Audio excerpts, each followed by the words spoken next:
स्वर्गीय काकासाहेब हे आपल्या तालुक्याचे एक खऱ्या अर्थानं लोकनेते. काँग्रेस पक्षाची चळवळ त्यांनी तालुक्यात चौफेर कानाकोपऱ्यात पोचवलेली. एका निवडणुकीत त्यांचा पराभव झाला. लगेच 72 साली ते चांगल्या मतानं निवडून आले. माझं जीवनात भाग्य असं आहे की मला स्वर्गीय काकासाहेब साळुंखे आणि स्वर्गीय शारदादेवी साळुंखे तथा अक्का यांचा फार सहवास जवळनं साधला आणि भरपूर मिळाला.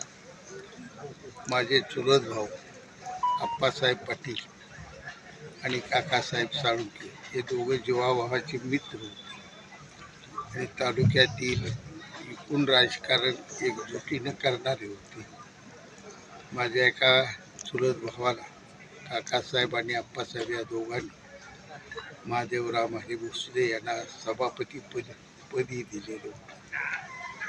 अनेक माझ्या काकासाहेबांविषयी आठवणी आहेत, कारण ते वय माझं सर्वसाधारणपणे 9वी पासून 11वी पर्यंत होतं. मी 11वीत असताना काकासाहेबांचं निधन झालं. हा आपल्या तालुक्याला बसलेला एक प्रचंड मोठा त्या काळचा शॉक होता. हे निधन एवढं दुःखदायक आणि तालुक्याला क्लेशदायक ठरलं की भरभराट आलेली काँग्रेस कोणी पुढे 25 वर्ष पुन्हा उभा राहू शकली नाही. परत मी आणि दीपक आबा आम्ही आमच्या लहान मोठ्या चळवळीतून पुन्हा काँग्रेसला उभारणी दिली. पुन्हा काळाच्या ओघात आमच्या वाटा बदलल्या. मी शिवसेनेत गेलो, आबा उभाटात गेले. पुढचं पक्ष काय असतील ते होऊन जाईल. परंतु चिकमोहचं पाटील कुटुंब आणि जवळचं साळुंखे कुटुंब हे 52 सालापासून म्हणजे आमाजी पाटील आणि माझे चुलते बाळासाहेब पाटील हे दोघंही लोकल बोर्डाचे सदस्य होते. स्वातंत्र्यपूर्व काळापासून या दोन घरांचं जिव्हाळ्याचं, प्रेमाचं आणि राजकीय सलोख्याचं नातं होतं. हे नातं बरेच वर्ष जवळ मी आबा लहान असल्यामुळं आबांना फार त्या सुरुवातीच्या काळात काकीची सेवा करता आली, परंतु मला काकीची सेवा करताना सहवास मिळाला. माझ्या जीवनात कमीत कमी 100 ते 150 वाऱ्या काकीबरोबर मी मुंबईला केल्या. पुढं आबा काम कर्तृत्वाला आल्यानंतर माझा सहवास थोडा कमी झाला आणि जवळपास काकी माझ्याकडं माझा थोरले भाऊ तानाई तात्या, आम्हा नेताजी बापू प्राध्यापक, आम्हा तिघांना 5 भावात मुलासारखं समजत होत्या. माझा भाऊ तानाई तात्या यांचं निधन झालं.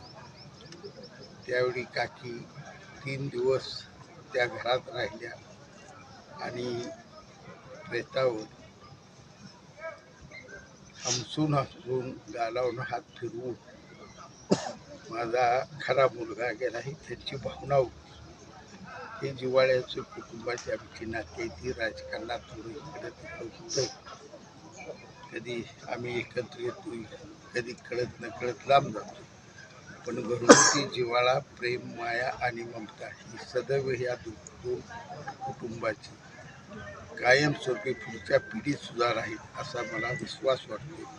मी स्वर्गीय काकासाहेब साळुंखे, आदरणीय आणि स्वर्गीय शारदा देवी साळुंखे तथा काकी यांना या निमित्तानं भावपूर्ण आदरांजली वाटतो.